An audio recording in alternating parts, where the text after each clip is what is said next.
கோவை மாநகராட்சியால் பராமரிக்கப்படும் 7 குளக்கரைகளை தூய்மைப்படுத்த 3 அதிநவீன வாகனங்கள் அறிமுகப்படுத்தப்பட்டிருக்கின்றன.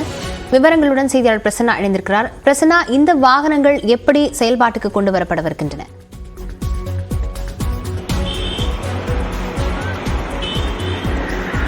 கோவை மாநகராட்சியில் ஸ்மார்ட் சிட்டி திட்டத்தின் கீழ் உக்கடம், பெரியகுளம், வாலாங்குளம், குறிச்சிக்குளம் உள்ளிட்ட 7 குளக்கரைகள் பராமரிக்கப்பட்டு வருகின்றன.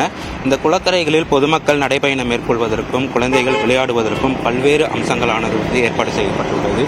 இந்நிலையில் இந்த குளக்கரைகளை பராமரிப்பதற்கும் ரோந்து பணிகள் மேற்கொள்வதற்கும் தூய்மை பணிகள் மேற்கொள்வதற்கும் தற்பொழுது 3 அதிநவீன வாகனங்களானது அறிமுகப்படுத்தப்பட்டுள்ளது. தற்பொழுது இந்த வாகனங்கள் குறித்து நாம் இங்கே இருக்கக்கூடிய அதிகாரிகளிடம் கேட்டறியலாம்.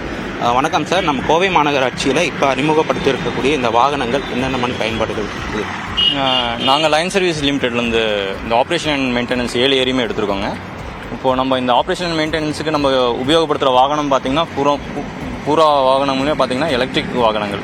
ஸோ அதனால் மாசு கட்டுப்பாடு கம்மியாக இருக்கும்.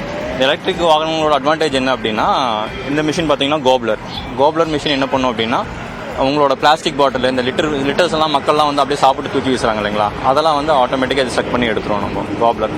அப்புறம் இன்னொன்று பார்த்திங்கன்னா சேரியாட்டுன்னு இருக்குது. சேரியாட்டு பார்த்திங்கன்னா இந்த செக்யூரிட்டி பர்பஸுக்காக ஹைவே பேட்ரோலிங்காக யூஸ் பண்ணுவோம். இப்போது குழந்தைங்க ஏரிக்குள்ளே போகிறாங்க அப்படின்னா நம்ம ஸ்பீக்கரில் அட்வைஸ் பண்ணுறது, அப்புறம் அது போக சைரன் கொடுக்கறது, ஏதாவது சேஃப்டினா ஏதாவது பிரச்சனை அப்படின்னா நம்ம இன்டிமேட் பண்ணுறது, அந்த மாதிரி பேட்ரோலிங்கில் இவங்க 7 ஏரி சுற்றிக்கிட்டே இன்டர்னலாக இவங்க சுற்றிக்கிட்டே இருப்பாங்க. ஸோ அதுக்கு சேரியாட்டுன்ற ஒரு வாகனங்கள் யூஸ் பண்ணுவோம்.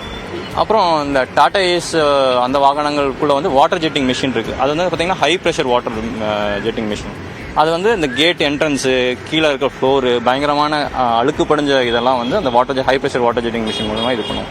அப்புறம் டுலேவோன்னு ஒரு வாகனம் இருக்குது. அது பார்த்திங்கன்னா இட்டாலியன் பிராண்டு. அது லைன் சர்வீசஸ் லிமிடெட் மூலிமா நாங்கள் இந்த கோயம்புத்தூருக்கு புதுசாக இன்ட்ரடியூஸ் பண்ணுறோம். அது பார்த்திங்கன்னா ஸ்வீப்பிங்கு, லிட்டர் பிக்கிங்கு, மற்றபடி டஸ்ட் கலெக்டிங் எல்லாமே பண்ணோம். அதோட அட்வான்டேஜ் என்னென்னா, டஸ்ட்டு க்ளவுட்ஸ் ஃபார்ம் ஆகாது. எல்லாமே வண்டிக்குள்ளேயே செக் பண்ணி எடுத்துகிட்டு அது வண்டிக்குள்ளேயே வச்சுட்டு தாப்பிட்டு போய் எங்கே டிஸ்போஸ் பண்ணுவோம் அங்கே டிஸ்போஸ் பண்ணிக்கணும். கோவை போன்ற மாநகரங்களில் இது போன்ற தூய்மை பணிகள் மேற்கொள்வதற்கு அறிமுகப்படுத்தப்பட்டுள்ள இது போன்ற அதிநவீன வாகனங்கள் மிகவும் பயனுள்ள உள்ளதாகவும் தேவைப்படும் ஒன்றாகவும் உள்ளது. விவரங்களுக்கு நன்றி பிரசன்னா.